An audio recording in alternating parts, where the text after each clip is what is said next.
बिस्मिल्लाहिर्रहमानिर्रहीम दुरूद व सलाम अल्लाहुम्मा सल्ली अला सय्यिदिना मौलाना मोहम्मद व अला आलिहि व सहाबिहि बारिक वसल्लम वसल्लु अलैहि। अस्सलाम वालेकुम। मैं एडवोकेट मोहम्मद आसिफ असलम और आप देख रहे हैं लॉ एजुकेशनल एकेडमी चैनल।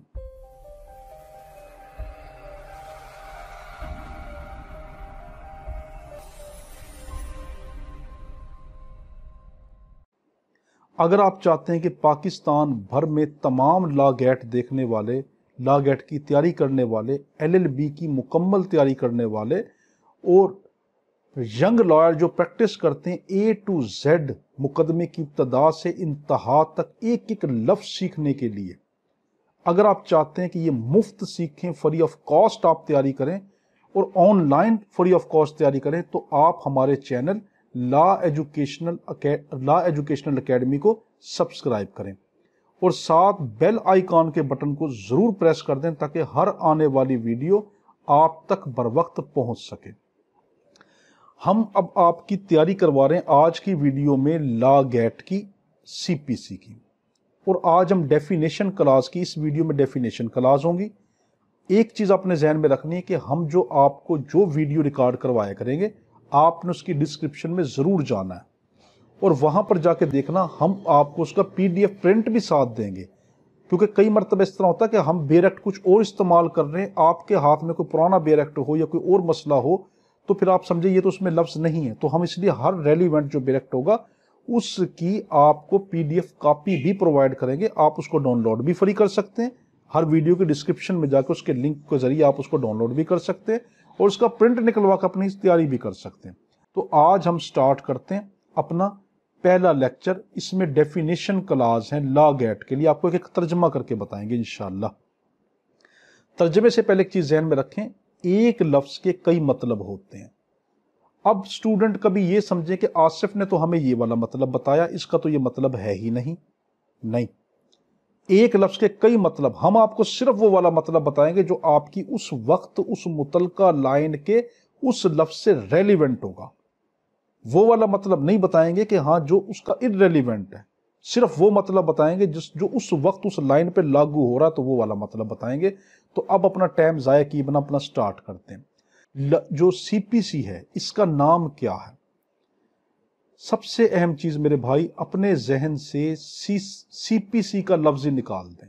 मैं सिर्फ आपको बोलने की हद तक लेक्चर में बताऊंगा CPC, क्योंकि अगर मैं CCP कहूंगा या बार बार लफ्ज कहूंगा कोड ऑफ सिविल प्रोसीजर, वो लंबा होता जाएगा। तो मैं समझाने की गर्ज से सिर्फ CPC कहूंगा, वरना ये लफ्ज लॉ गेट में भूल के जाना। अगर याद भी रखना है तो CPC की जगह पर CCP याद रख लेना, कोड ऑफ सिविल प्रोसीजर याद रख लेना। तो क्या इसका नाम क्या है? CPC नहीं है, ये तो एक निक नेम है, उर्फ आम का नेम है। असल नाम है CCP, code of civil procedure. तो इसमें पहला सवाल जो आपको लॉ गेट में पूछेगा वो ये पूछेगा इसका नाम कौन से वाला ठीक है?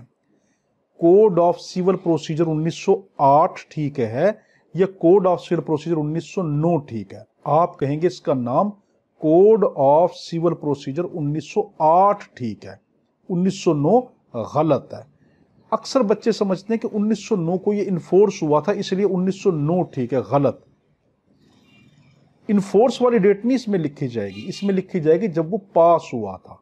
तो ये पास कब हुआ था? 1908 को। तो क्या लफ्ज ठीक है? कोड ऑफ सिविल प्रोसीजर 1908 ठीक है, कोड ऑफ सिविल प्रोसीजर 1909 गलत है। पहला सवाल ये बना के पूछेगा। दूसरा आपसे पूछेगा कि ये कब पास हुआ?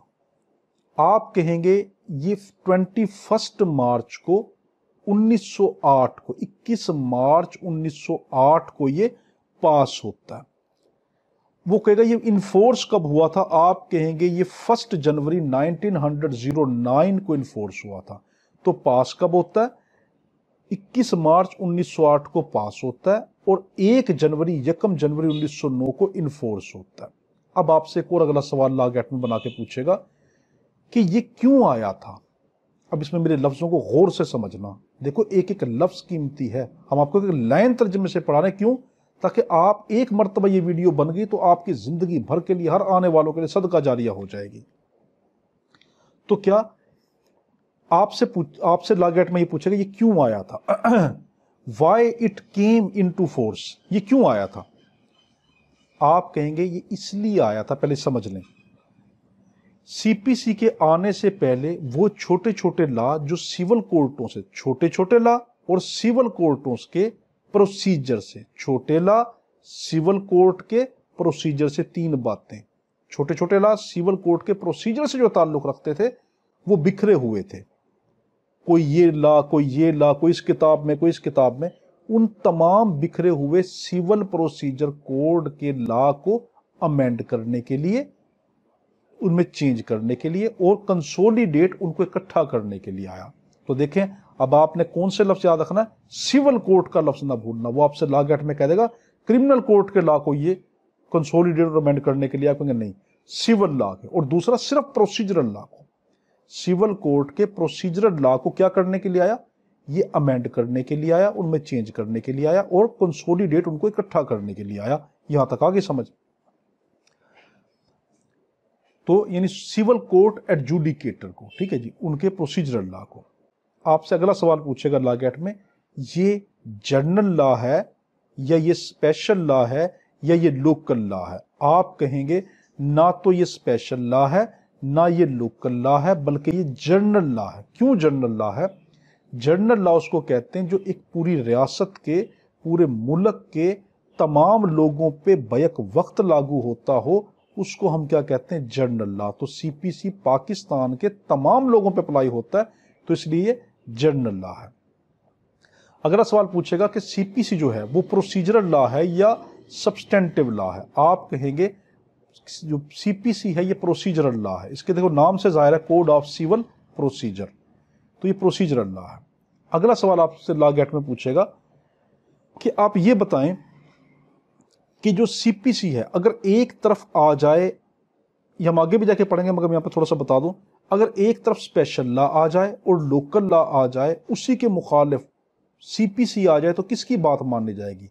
दोनों एक दूसरे की अलग बातें कर रहे, सीपीसी कुछ और कहता है, लोकल और स्पेशल लॉ कुछ और कहता है, किसकी बात माननी जाएगी? तो लोकल और स्पेशल लॉ की बात माननी जाएगी, सीपीसी की बात नहीं माननी जाएगी। तो अब हम अपनी डेफिनेशन स्टार्ट करते हैं और तर्जमा सिर्फ वही बताऊंगा कि जो रेलिवेंट होगा, आपकी उस लाइन से मुतलका होगा। तो एक लफ्ज के कई मतलब होते हैं, हमने सिर्फ वो तर्जमा करना है जो रेलिवेंट है। हम इसका सेक्शन पढ़ते हैं। 1 सेक्शन पढ़ने से पहले एक और चीज क्लियर कर लें, सीपीसी वाहिद ऐसी चीज है कि जिसके अंदर दो हिस्से हैं, एक सेक्शन एक ऑर्डर। एक सेक्शन एक ऑर्डर आपसे लॉ गेट में पूछ सकता है, सेक्शन में चेंज कौन करता है और ऑर्डर में चेंज कौन कर सकता है, अगर तब्दीली करनी हो। तो आप याद रखना, सेक्शन में तब्दीली पाकिस्तान की पार्लियामेंट करती, यानी लेजिस्लेटिव इदारा सेक्शन में तब्दीली कर सकता है, और जो ऑर्डर हैं उनमें तब्दीली जो करती है, उसमें हर सूबे की मुतलका हाई कोर्ट उसमें तब्दीली करती है। तो सेक्शन में कौन तब्दीली करता है? लेजिस्लेटिव इदारा पार्लियामेंट। और ऑर्डर में कौन तब्दीली करती है? हर सूबे की मुतलका हाई कोर्ट तब्दीली करती है। इसलिए आप हर सूबे में पाकिस्तान के जब जाएंगे तो थोड़ी बहुत ऑर्डर में आपको चेंजेस मिलेगी। हर सूबे की अदालत, हाई कोर्ट अपनी सहूलत के मुताबिक उसमें थोड़ी सी चेंजेस कर लेती है। अब अपने सेक्शन 1 स्टार्ट करते हैं। हम इसमें डेफिनेशन क्लास पढ़ रहे हैं आज, ठीक है, डेफिनेशन क्लास। पहले हम पढ़े प्रीलिमिनरी, इब्तदाइया। पहले सेक्शन पढ़ते हैं शॉर्ट टाइटल, यानी इसका छोटा सा नाम, कमेंसमेंट, कब ये इसका आगाज हुआ, एंड एक्सटेंड, और ये कहां तक फैला हुआ है। यानी पहली सेक्शन में हम 3 चीजें पढ़ेंगे, इसका छोटा नाम शॉर्ट टाइटल, कमेंसमेंट ये कब इसका आगाज हुआ यानी कब इन्फोर्स हुआ, एंड एक्सटेंड उसकी हद कहां तक है। दिस एक्ट में बी साइटेड, ये एक्ट कहलाएगा, साइटेड कहलाएगा, इसको मुतारिफ करवाएगा, इसको कहा जाएगा as the code of civil procedure 1908। इसको हम क्या साइट करेंगे, क्या कहेंगे? Code of civil procedure 1908। ये हमारा था 1 सेक्शन 1, उसकी सब सेक्शन 1 में ये कहा। अब सेक्शन 1 और सब सेक्शन 2 में कहा गया it shall came into force, ये कब इनफोर्स हुआ? On the first day of January, जनवरी की पहली तारीख को 1909 को इनफोर्स हुआ। तीसरा, it extend to whole of the Pakistan, ये पूरे पाकिस्तान पर अप्लाई होता है। तो क्या इसका नाम क्या है? कोड ऑफ सिविल प्रोसीजर 1908 नाम है। ये पूरे पाकिस्तान पे लागू होता है और ये फर्स्ट जनवरी को 1909 को इन्फोर्स हुआ था। अब हम पढ़ रहे हैं लॉग एक्ट के लिए डेफिनेशंस। डेफिनेशन इतनी कीमती हैं कि इसमें से 2 या 3 सवाल बन जाते हैं, तो इसलिए डेफिनेशन के लफ्ज को समझना है। और सबसे बड़ी बात, सीपीसी की डेफिनेशन का रेलिवेंट नंबर भी याद रखना है। जैसे 2(1) ये कोड को डिफाइन करता है, 2(2) डिक्री को डिफाइन करता है, 2(9) जजमेंट को डिफाइन करता है, 2(14) ऑर्डर को डिफाइन करता है। इसलिए रेलिवेंट नंबर भी याद रखना है। तो हम पढ़ रहे हैं 2(1). तो पहले हम देखते हैं 2 में क्या लिखा है। डेफिनेशन में क्या लिखा है, इन दिस एक्ट, इस एक्ट में, unless there is anything repugnant, जब तक तो कोई चीज मुख्तलिफ ना हो, इन दी सब्जेक्ट और कंटेक्स्ट, इसके सब्जेक्ट से या इसके मतन से। यानी इसमें क्या कहा गया, जब तक सीपीसी खुद कोई मतलब चेंज ना करे तब तक जो डेफिनेशनें दी हैं इनका मतलब यही रहेगा, सिंपल वर्डिंग में। तो एक और चीज भी जहन में याद रख ले, मैं आपको समझाने के लिए बैठा हूं, मैं टीचर बनने के लिए नहीं बैठा। तो मैं आपको जो सबसे आसान तरीके का जो लफ्ज होगा ना वो बोल लूंगा। कभी आप ये समझे कि ये वाला लफ्ज तो हमारे दूसरे टीचरों ने नहीं बोला, तो हर टीचर का अपना मेथड है। मैं आपको वो लफ्ज बोल के बताऊंगा जो आपको सबसे आसान तरीन समझ आ जाएगा, ठीक है। तो इसमें क्या मैंने आसान लफ्ज बताया, जब तक सीपीसी खुद चेंज नहीं करेगी, डेफिनेशन और सब्जेक्ट यही वाला, यानी उसकी डेफिनेशन यही रहेगी, ये वाली सिंपल सी बात की गई। अब हम पढ़ते हैं 2(1). 2(1) है कोड के मुतालिक। कोड इंक्लूड रूल्स, कोड में रूल भी शामिल है। पहली बात, लॉग एक्ट में आपको उलझाकर पूछेगा कोड इंक्लूड ऑर्डर्स, गलत, तो कोड इंक्लूड रूल ठीक है। अब हम पढ़ते हैं 2(2) जो सबसे अहम है, डिक्री। डिक्री किसको कहते हैं पहले समझ लो। जब भी 2 पार्टियां अदालत में आती हैं, वो मुकदमा करती हैं, अदालत उनके मुकदमे को सुनकर, उनकी पूरी बातों को सुनकर, उनके राइट को या तो उसी वक्त उनके हक में डिक्री जारी कर देता है। एक के हक में जारी करेगा, वो डिक्री होल्डर कहलाएगा। जिसके हक में डिक्री जारी होती है वो डिक्री होल्डर कहलाता है। जिसके खिलाफ डिक्री जारी होती है वो जजमेंट डेटर कहलाता है। तो कोर्ट ने क्या किया, अदालत में बंदे आए, उसने मुकदमा सुना, सुनने के बाद डिक्री जारी कर दी। अब जो डिक्री जारी की, एक के हक में गई वो डिक्री होल्डर बन गया, जिसके खिलाफ गई वो जजमेंट डेटर बन गया। अब ये डिक्री इब्तदाई भी हो सकती है, डिक्री इब्तदाई भी हो सकती है और डिक्री फाइनल भी हो सकती है। इब्तदाई कब होगी, कि जब बाकी मैटर अभी हल नहीं हुआ। एक कोर्ट में समझो कि 2 तरह का आपको लॉग एक्ट में ये बना के दे सकता है। एक कोर्ट में मुकदमा दायर हुआ, उसका एक हिस्सा, उसके 2 हिस्से हैं। एक ये कि इसका कब्जा इसका क्या नाम है, मालिक कौन है, यानी इंटाइटल किसका है, पोजेशन किसकी है, ठीक है। यानी इसके 2 हिस्से कि ये किसके कब्जे में है, पोजेशन किसकी है, और दूसरा ये कि इसका जो किराया है वो किसको दिया जाएगा, प्रॉफिट किसको दिया जाएगा। तो मुकदमे के 2 हिस्से, एक कि इसका पोजेशन किसकी और दूसरा इसका किराया किसको दिया जाएगा। अदालत शुरू के अंदर ये कह देती है कि पोजेशन जो है ये ए की है, बी की पोजेशन नहीं है। अभी किराए का मसला हल नहीं होता, तो आपसे पूछेगा अभी सिर्फ पोजेशन का मसला हल हुआ तो ये डिक्री कौन सी कहलाई, अपने ये डिक्री प्रीलिमिनरी डिक्री कहलाई, ये फाइनल डिक्री नहीं, इब्तदाई डिक्री है। क्योंकि अभी जो किराए का जो मसला पड़ा हुआ वो तो भी बाकी रहता है, तो इसको हम कहते हैं डिक्री। अब इसको देखते हैं, डेफिनेशन में पढ़ते हैं 2(2) लफ्ज जरूर याद रखना, 2(2) डिक्री कहते हैं। Decree mean the formal expression, लफ्ज फॉर्मल बहुत कीमती है। तो डिक्री क्या है, बाज़ाब्ता इजहार है ऑफ एन एडजुडिकेशन, किसी मुकदमेबाजी का, विच सो फार एज रिगार्ड, जो इस हद तक द कोर्ट एक्सप्रेसिंग इट, के कोर्ट उसका इजहार करे, किसी मुकदमेबाजी का के फैसले का बाज़ाब्ता इजहार करे।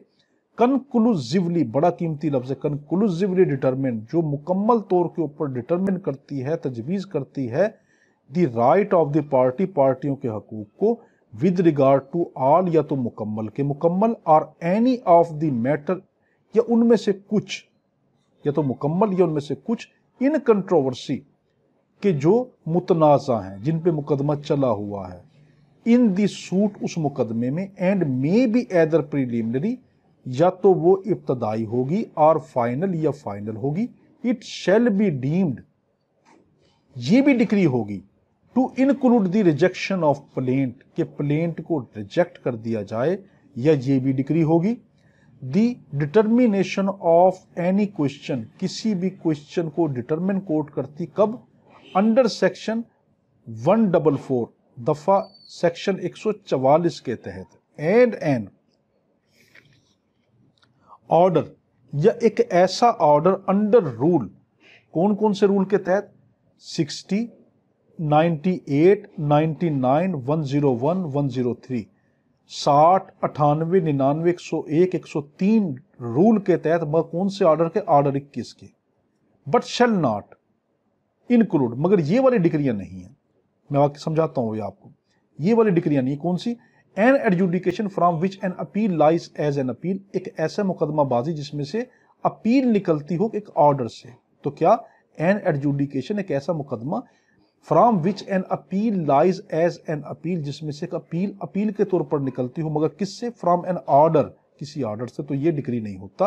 दूसरा क्या डिग्री नहीं होता, any order of dismissal for default, कोई डिफॉल्ट की वजह से कोई मुकदमा डिसमिस कर दिया गया डिफॉल्ट की वजह से, तो वो भी डिग्री नहीं होता। अब इसमें से ये इतने सारे सवाल बना के पूछेगा। सबसे पहले आपसे लॉ गेट में पूछे, आपको गलत स्टेटमेंट बना के देगा, कहेगा decree is the expression of an adjudication, गलत, फॉर्मल ठीक होगा, decree is the formal expression of an adjudication, तो फॉर्मल का लफ्ज नहीं भूल जाना। दूसरा लफ्ज एडजुडिकेशन है, तो formal expression of an adjudication, तो एक ये याद रखना। दूसरा, कोर्ट एक्सप्रेसिंग इट, इसको कोर्ट एक्सप्रेस करती है, कोर्ट के अलावा कोई और इसको एक्सप्रेस नहीं करता। कोर्ट के अलावा किसी और, पंचायत ने कोई कर दिया हो, कोई ट्रिब्यूनल ने कोई कर दिया हो, फॉर एग्जांपल कोई आर्बिट्रेटर ने कोई इस तरह का मसला कर दिया, तो वो जब तक कोर्ट उसको नहीं वो डिटरमिन करेगी, तो वो कोर्ट, बस ये समझे कोर्ट इसको डिटरमिन करती है। अगला सबसे कीमती लफ्ज कंक्लूसिवली डिटरमिन, ये मुकम्मल तौर के ऊपर डिटरमिन करती है, एज ए यूं देरा conclusively determine the right of the party, पार्टियों को राइट को। तो देखो पहली चीज जहन में क्या रखनी है, डिक्री फॉर्मल एक्सप्रेशन होता है, दूसरा एडजुडिकेशन में होता है, तीसरा कोर्ट इसको कर सकती है, चौथा ये कंक्लूसिवली डिटरमिन करती किस चीज को, राइट ऑफ द पार्टी को। फिर आगे क्या, ऑल, या तो तमाम राइट को, या एनी ऑफ, ये उसमें से कुछ, मैटर इन कंट्रोवर्सी, जो मैटर कंट्रोवर्सी में था। फिर आपसे लागत ने पूछा कि डिक्री हमेशा फाइनल होती है, आप कहेंगे डिक्री प्रीलिमिनरी भी हो सकती है, फाइनल भी हो सकती है, और ऐसी भी हो सकती है कि उसका कुछ हिस्सा प्रीलिमिनरी हो, पार्शली प्रीलिमिनरी हो और पार्शली फाइनल हो, ये भी हो सकती है। यहां तक तो हो गया। किसी मुकदमे के अंदर जो फैसला अदालत करती है वो डिक्री होता है, ये आ गया ना आपको समझ। अब एक तीन बातें खतरनाक इसके अंदर और आ रही हैं, वो खतरनाक हैं। आपसे पूछेगा rejection of plaint is deemed decree, क्या जो प्लेंट रिजेक्ट हो जाती है उसको भी हम डिक्री कहते हैं? आप कहेंगे हाँ, डिक्री जो कोर्ट के अंदर होती है ना, जो कोर्ट को मुकदमा का फैसला करती है, वो तो डिक्री होता ही होता है। इसके अलावा तीन बातें और भी डिक्री होती हैं, वो कौन सी हैं? पहली क्या कि rejection of plaint is deemed decree, जो प्लेंट रिजेक्ट हो जाती है ना वो भी डिक्री मानी जाती है। नंबर दो, सेक्शन 144 के तहत, सेक्शन 144 के तहत कोर्ट कोई भी क्वेश्चन डिटरमिन करती है, ये भी डिक्री माना जाता है। तो पहला, कोर्ट की असल डिक्री तो डिक्री है ही, मगर रिजेक्शन ऑफ प्लेंट भी डिक्री है, और 144 के तहत कोर्ट कोई भी क्वेश्चन डिटरमिन करती है, वो भी डिक्री माना जाता है। तीसरी एक और चीज भी डिक्री मानी जाती है, वो क्या कि ऑर्डर 21 का रूल 60, 98, 99, 101 और 103, ऑर्डर 21 के रूल 60, 98, 99, 101 और 103, ये भी डिक्री माना जाता है। तो आगे अब आपको समझ कि डिक्री कौन सी, असल डिक्री, दूसरी रिजेक्शन ऑफ प्लेंट भी डिक्री, नंबर 3 144 के तहत कोई कोर्ट को क्वेश्चन डिटरमिन करती है, वो भी डिक्री, और 7 ऑर्डर 21 का जो रूल 60, 98, 99, 101 और 103, ये भी डिक्री। मगर एक और खतरनाक बात, ये दो चीजें डिक्री नहीं होंगी। वो तीन चीजें तो डिक्री थी, एक असल डिक्री थी और तीन आगे और डिक्रियां थी, वो चार तो डिक्रियां थी, मगर ये वाली जो दो हैं ये डिक्रियां नहीं होंगी। क्या? An adjudication from which an appeal lies as an appeal, किसी एडजुडिकेशन में से अपील बतौर अपील निकले फ्रॉम एन ऑर्डर, ऑर्डर का लफ्ज नहीं भूलना, ऑर्डर से, किसी एडजुडिकेशन में अपील एक अपील के तौर पर निकले मगर किसके अंदर से, एक ऑर्डर से, तो वो डिक्री नहीं होता। Plus any order of dismissal for default, कोई डिफॉल्ट की वजह से कोई मुकदमा डिसमिस कर दिया गया, उसका जो ऑर्डर होता वो भी डिक्री नहीं होता। अब डिक्री में ये बातें देख ले, डिक्री क्या होती है, जो एक अदालत जो डिक्री मुकदमे की जारी करती है वो तो डिक्री है ही है। इसके अलावा 3 चीजें डिक्रियां हैं और 2 चीजें डिक्रियां नहीं है। वो 3 चीजें क्या डिक्रियां हैं? पहला, रिजेक्शन ऑफ प्लेंट डिक्री होता है। 144 के तहत कोई भी ऑर्डर, कोई क्वेश्चन डिटरमिन करती है अदालत, वो भी डिक्री होता है। और ऑर्डर 21 का रूल 60, 98, 99, 101 और 103 ये भी डिक्री होता है। और कौन सी डिक्री नहीं होती? एक, an adjudication from which an appeal lies as an appeal from an order, ये डिक्री नहीं होता। दूसरा, an order for dismissal for default, default की वजह से कोई डिसमिसल है, ये भी डिक्री नहीं होता। अब इसमें एक बड़ा गहरा नुक्ता है, रिजेक्शन ऑफ प्लेंट डिक्री है, डिसमिसल फॉर डिफॉल्ट डिक्री नहीं है। तो डिसमिस जो होता है वो डिक्री नहीं होता, रिजेक्शन डिक्री होता है। ठीक है, ये लफ्ज याद रखना, रिजेक्शन डिक्री होता है, डिसमिसल डिक्री नहीं होता। यहां तक आ गया समझ? अब हम आगे पढ़ते हैं इसकी एक्सप्लेनेशन।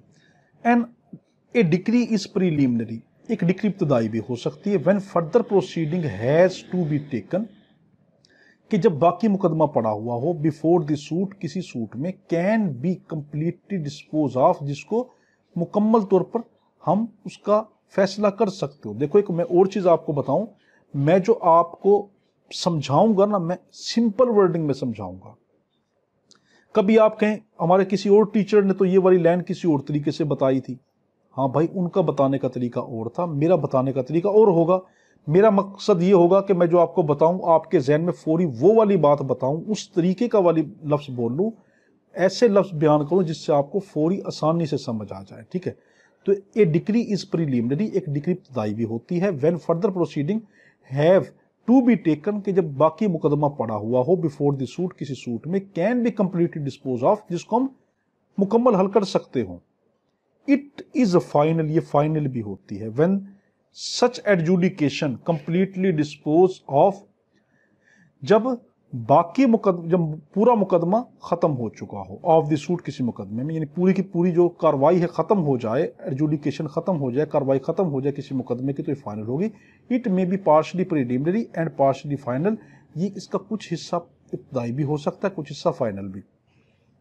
तो डिक्री के अंदर आपसे क्या पूछ सकता है कि क्या डिक्री जो होती है वो हमेशा फाइनल होती है? आप कहेंगे नहीं, डिक्री फाइनल भी होती है और प्रीलिमिनरी भी होती है। आपसे कहें कोई ऐसी डिक्री होती है जिसका एक हिस्सा पार्शली प्रीलिमिनरी हो और पार्शली फाइनल हो, आप कहेंगे ऐसी भी डिक्री होती है। तो आगे यहां तक। अब हम आगे सेक्शन 2 का सब सेक्शन 3 पढ़ते हैं। 2-3 याद रखना, डिक्री होल्डर्स का पूछेगा कौन से सेक्शन में, आप कहेंगे 2-3 में डिक्री होल्डर है। तो decree holder mean any person, decree holder का मतलब है हर वो शख्स, इन हुज फेवर, जिसके हक में decree has been passed, decree जारी कर दी गई हो, आर एन ऑर्डर, या कोई ऐसा ऑर्डर जारी किया गया हो, कैपेबल, जो इस काबिल हो, of execution, has been made, के जो लागू किया जा सकता हो। तो डिक्री होल्डर को सिर्फ उसी को नहीं कहते। लॉ गेट में आपसे पूछेगा कि जिसके हक में डिक्री जारी हुई सिर्फ वही डिक्री होल्डर है, आप कहेंगे हाँ वो तो डिक्री होल्डर है ही है जिसके हक में डिक्री जारी की गई हो, मगर वो भी डिक्री होल्डर है कि जिसके हक में एक ऐसा ऑर्डर जारी किया गया हो जो एग्जीक्यूटेबल हो। ठीक है, डिक्री होल्डर किसको कहते हैं? जिसके हक में डिक्री जारी की गई हो या ऐसा ऑर्डर जारी किया गया हो जो एग्जीक्यूटेबल हो, वो डिक्री होल्डर कहलाता है। अब आपको यहां पे लॉ गेट में एक चीज उलझा कर पूछेगा कि उस शख्स को भी डिक्री होल्डर कहेंगे जिसके हक में एक ऑर्डर जारी हुआ, तो आपसे उलझा के पूछेगा कि उसको भी डिक्री होल्डर कहेंगे जिसके हक में एक ऐसा ऑर्डर जारी हुआ है जो नॉन एग्जीक्यूटेबल है।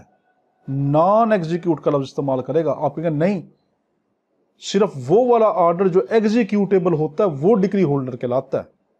ठीक है, वो ऑर्डर जो एग्जीक्यूटेबल हो वो अगर किसी के हक में दिया हो तो वो डिक्री होल्डर, अगर नॉन एग्जीक्यूटेबल ऑर्डर जारी किया हो वो डिक्री होल्डर नहीं होता।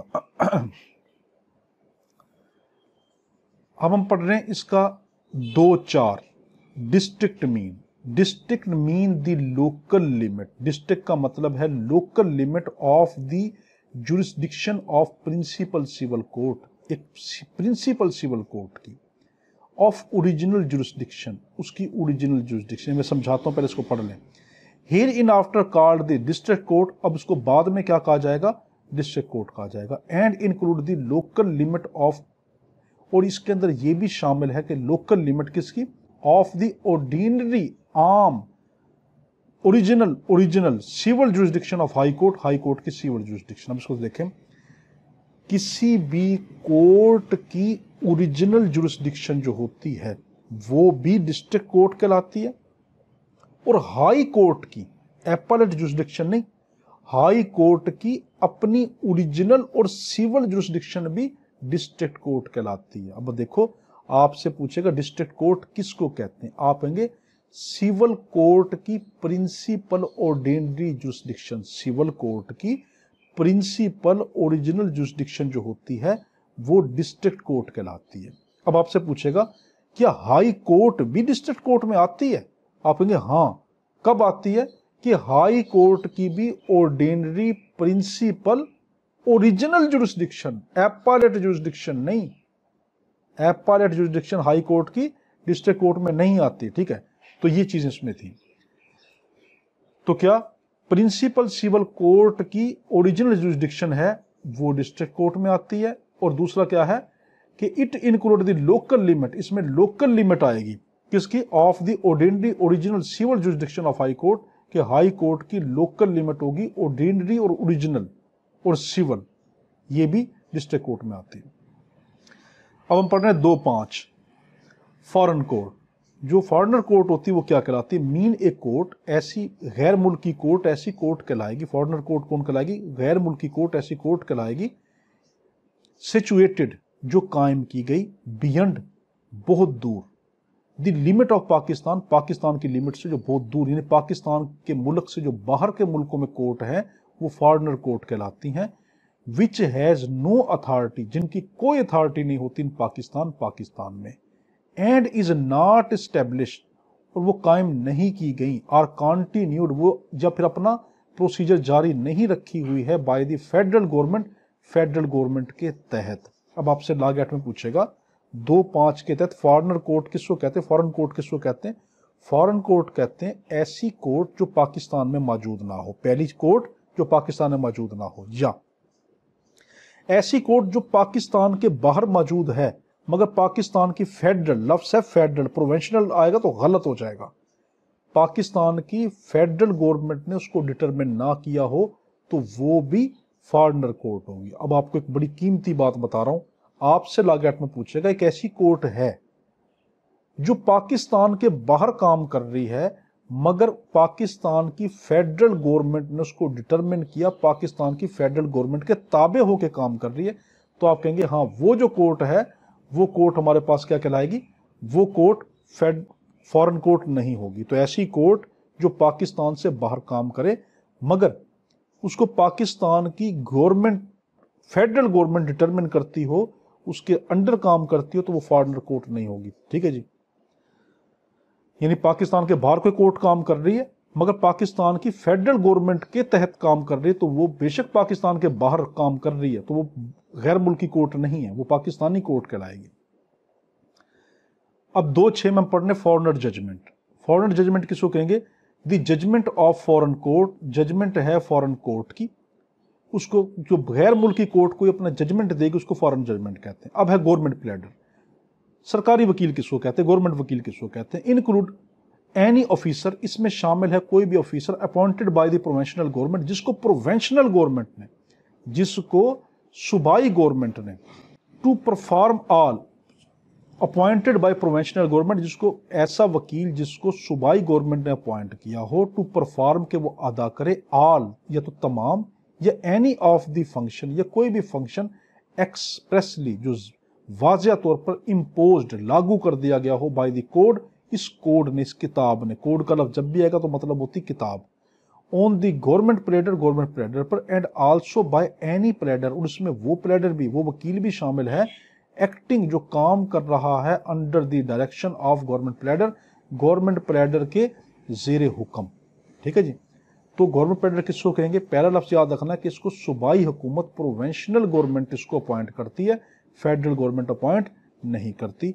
दूसरा, ये या तो तमाम के तमाम फंक्शन अदा कर रहा होता है या उसमें से जो कुछ उसको वाजिया बता दिए होते हैं वो कर रहा होता है। और सबसे खतरनाक बात आपसे लॉ गेट में पूछेगा कि अगर कोई ऐसा शख्स जो एक गवर्नमेंट प्लेडर की हिदायत के तहत काम कर रहा हो, वो खुद तो गवर्नमेंट प्लेडर नहीं है, मैं गवर्नमेंट प्लेडर नहीं हूं, मगर कोई दूसरा गवर्नमेंट प्लेडर, दूसरा सरकारी वकील मुझे ये कहे तुम मेरे हिदायत के तहत ये काम करो, तुम मेरी जगह पे ये मुकदमा करो, तो मैं भी फिर गवर्नमेंट प्लेडर ही माना जाऊंगा। बेशक मैं गवर्नमेंट प्लेडर नहीं हूं, मगर उसके हिदायत के तहत काम कर रहा हूं तो मैं भी गवर्नमेंट प्लेडर माना जाऊंगा। ये बड़ी अहम बात है। अब हम पढ़ते हैं 2(8) जज। जज किसको कहते हैं? जज mean the presiding officer of a civil court. लफ्ज सिविल याद रखना है, अगर सीपीसी का सवाल आ रहा तो सिविल कोर्ट।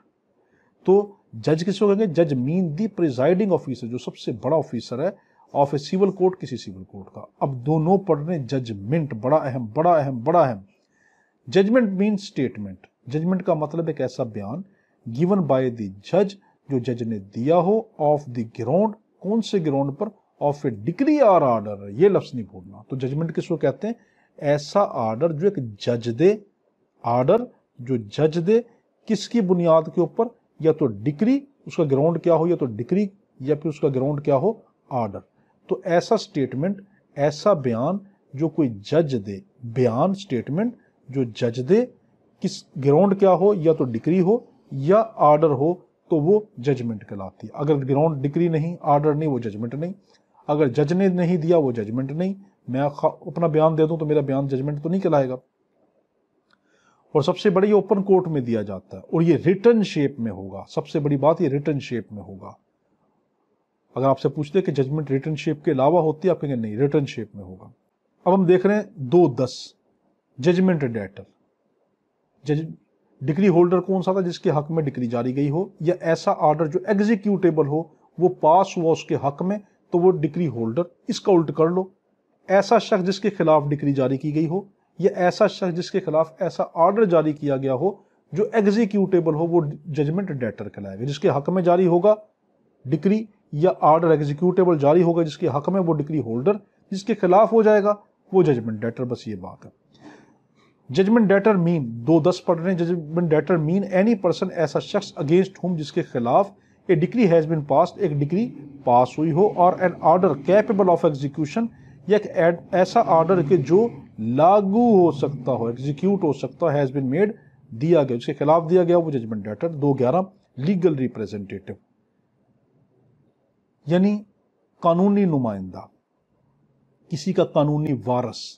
एक शख्स फोत हो जाता है, उसका कानूनी जो वारिस होगा वो क्या कहलाएगा? Legal representative. अगर एक शख्स फोत हो गया, उसके बाद कोई भी जो उसकी जायदाद का वारिस बनेगा कानूनी, उसका लीगल रिप्रेजेंटेटिव कहलाता है। तो 2(11) लीगल रिप्रेजेंटेटिव मीन, इसका मतलब है एनी पर्सन, कोई शख्स हु इन लॉ, जो कानून में रिप्रेजेंट्स, नुमाइंदगी करता है, द स्टेट, जायदाद की, ऑफ ए डिसीज्ड पर्सन, मुर्दा शख्स की, मरे हुए शख्स की, एंड इंक्लूड, और इसमें यह भी शामिल है, एनी पर्सन, कोई भी शख्स, हु इंटरमिडल, जो कोई ना कोई दरमियान में कोई राब्ता रखता हो, कोई ना कोई मफाद रखता हो, कोई ना कोई उसका रोल हो, विद द स्टेट, उसकी जायदाद से, ऑफ द डिसीज्ड, मरे हुए शख्स की, एंड वेयर ए पार्टी सू, और जहां पर कोई किसी पार्टी कोई मुकदमा करती है, और इस सूड, उस पर मुकदमा होता है, इन द रिप्रेजेंटेटिव कैरेक्टर, एक नुमाइंदा के तौर पर, the person on home the state, या वो शख्स भी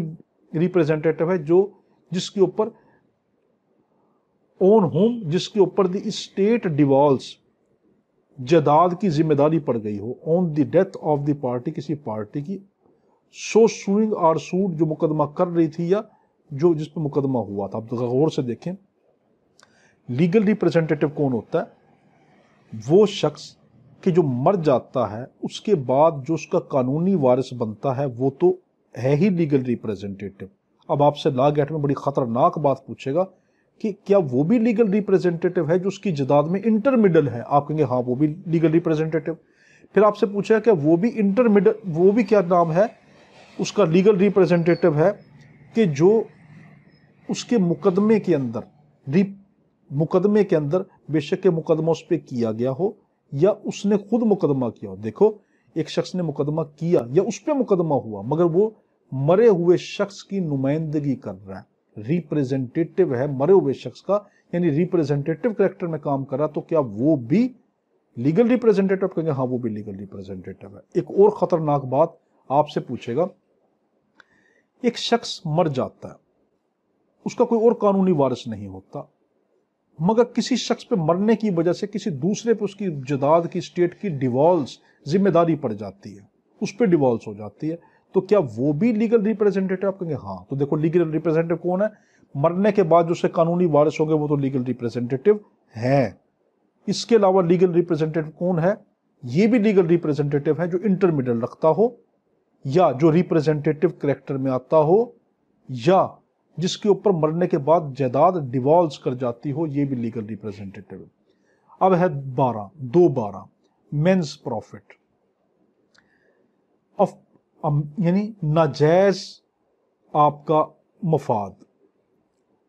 मेंस प्रॉफिट क्या है? ऑफ प्रॉपर्टी, किसी प्रॉपर्टी का नाजायज मफाद किसको कहेंगे? मींस इसका मकसद है दोज प्रॉफिट, ऐसे मुनाफे विच द पर्सन, जो कोई शख्स इन रॉन्गफुल पोजेशन, जो रॉन्गफुल कब्जे के तहत, ऑफ सच प्रॉपर्टी, उस प्रॉपर्टी से एक्चुअली रिसीव्ड, या तो दर हकीकत वसूल कर रहा हो, or might with ordinary diligence have received, या किसी तरीके से वसूल कर सकता था, या तो वसूल कर रहा है, और अगर वसूल नहीं कर रहा तो वसूल कर सकता था, देयर फ्रॉम, उससे, टुगेदर विद इंटरेस्ट, और वो उसके अंदर इंटरेस्ट रखता है, ऑन सच प्रॉफिट, ऐसे प्रॉफिट में, बट शेल, तो कौन सा शख्स? जिसके पास इलीगल पोजेशन हो। मेरे पास, मैं किराएदार हूं, मैंने एक बंदे के मकान में किराएदार के तौर के ऊपर रह रहा हूं, मगर मैं उस पर कब्जा कर लेता हूं, इलीगल पोजेशन कर लेता हूं। अब उस कब्जे के दौरान मैं ये मकान अपने रिश्तेदारों को किराए पे बिठा देता हूं, तो मैं क्या इसका एक्चुअली मुनाफा हासिल कर रहा हूं? या ना तो मैं उसमें खुद रहता, ना किसी किराएदार को बिठाता, ताला अपना लगा के अपने बंदे बार बिठाता हूं कि कोई यहां पे ना हो, तो देखो, ना मैंने खुद उसका मुनाफा लिया, बल्कि दूसरे को भी न लेने दिया, असल मालिक को भी महरूम कर दिया, तो वो भी मेंस प्रॉफिट है। तो देखो, मेंस प्रॉफिट किसको कहेंगे?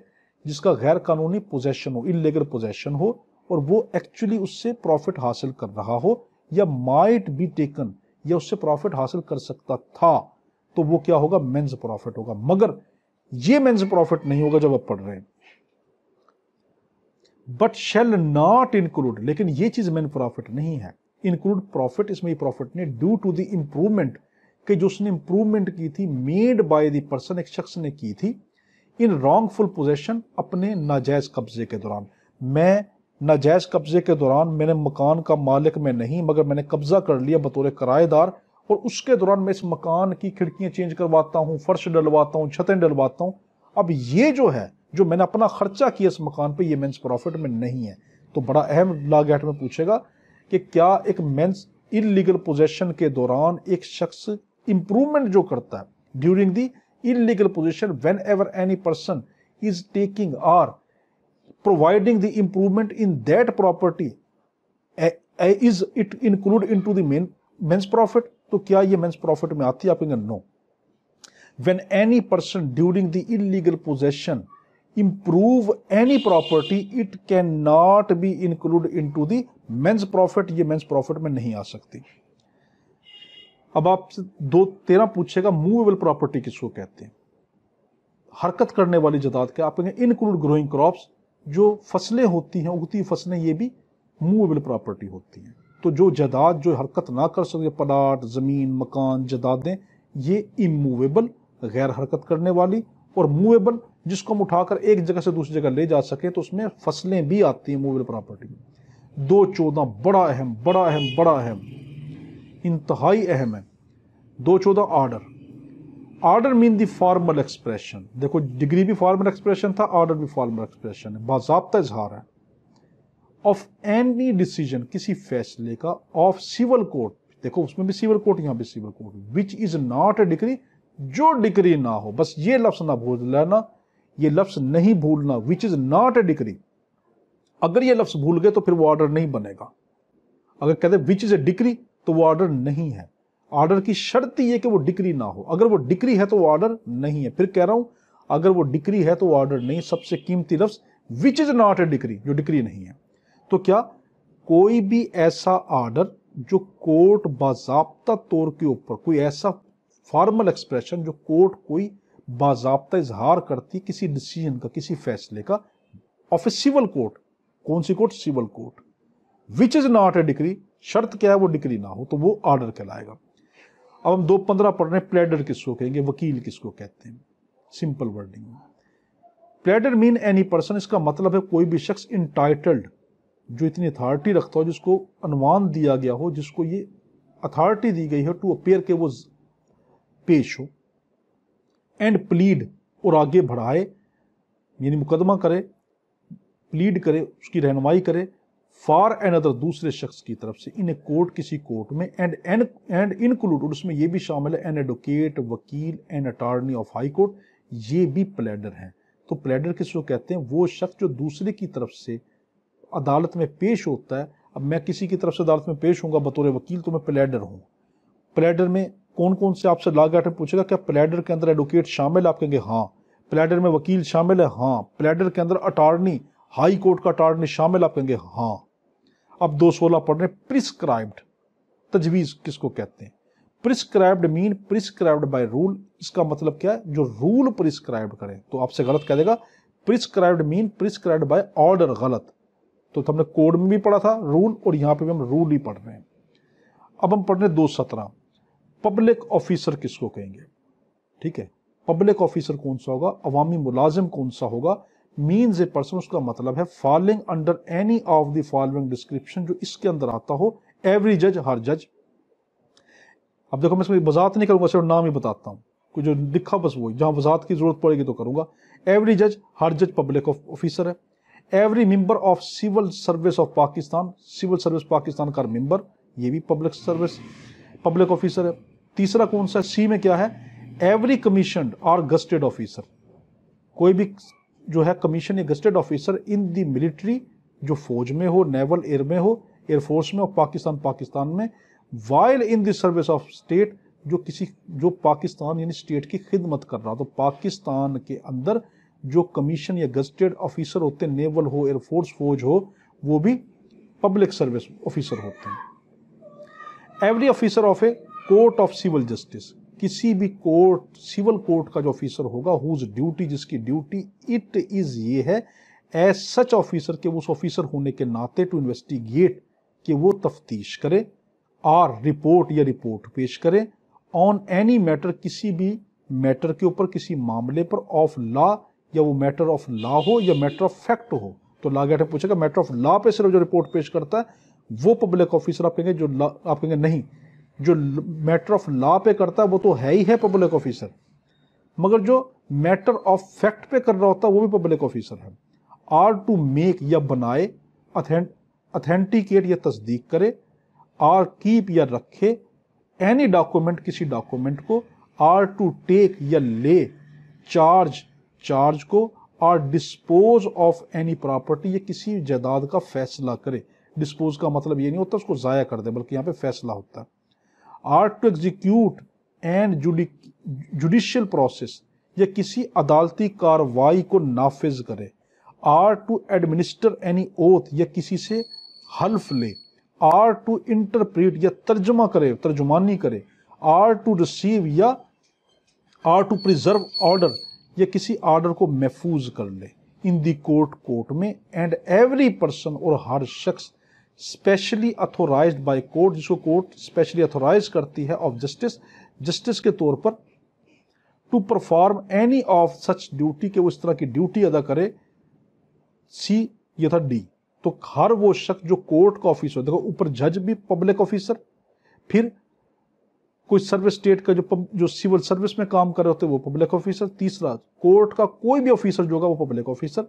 अब डी के अंदर हमने अब ई में हम देख रहे हैं, एवरी पर्सन, हर शख्स, हु होल्ड्स एनी ऑफिस, जो कोई ऐसे ऑफिस को होल्ड करता हो, by virtue of which he is empowered, कि जिस ऑफिस के जरिए से उसको ताकत दी गई हो, टू प्लेस के वो रखे, और कीप या प्लेस रख दे अपने पास, और कीप या संभाल ले, एनी पर्सन किसी शख्स को, इन कन्फाइनमेंट, यानी वो शख्स भी पब्लिक ऑफिसर है जो किसी ऐसे दफ्तर में काम करता हो जहां पे किसी बंदे को अपने पास बिठा लिया जाता हो या उसको कन्फाइन कर लिया जाए, हिरासत में ले लिया जाता हो, तो वो शख्स भी पब्लिक ऑफिसर होता है।